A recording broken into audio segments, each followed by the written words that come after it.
In this video, I'll show you how to change the subscriber's name in Mailchimp. Once you are on your Mailchimp account, there are two ways in order for you to change your subscriber's name. The first way is by simply heading over to the navigation panel on the left-hand side, and at the bottom, click on the sixth option, which is Audience. Once you are on the Audience section, it will automatically show you all of your contacts. Now, the first way to change your subscriber's name is simply heading over to the top bar of the Audience tab. On the right-hand side, click on the three dots for more actions. And at the bottom, click on the first option, which is Audience Settings.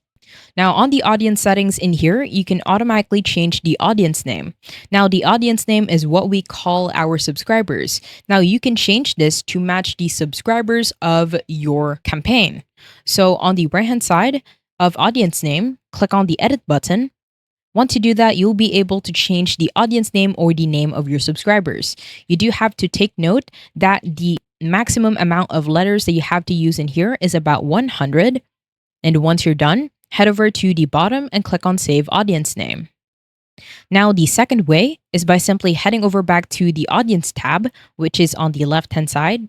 Now from here, head over to the very bottom. In here, you will find all of your contacts. Now, let's say we want to change the contact name of our subscriber. This will be Maya White. So you want to head over to the left-hand side of Maya White. In here, you will find that the email address is clickable. Now, when you click on the email address, you will be taken to the contact profile.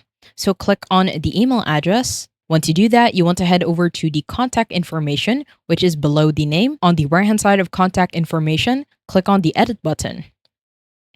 Once you do that, you will have an option to change the first name and the last name. Let's say you want to add a middle name. So on the first name, we will add a space. From here, we will add a middle name. Let's say Isabella.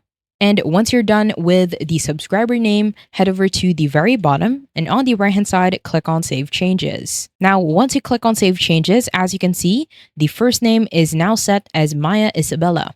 I hope you found this tutorial helpful. Please let me know if you have any other questions in the comment section below, and I will try my best to help you out.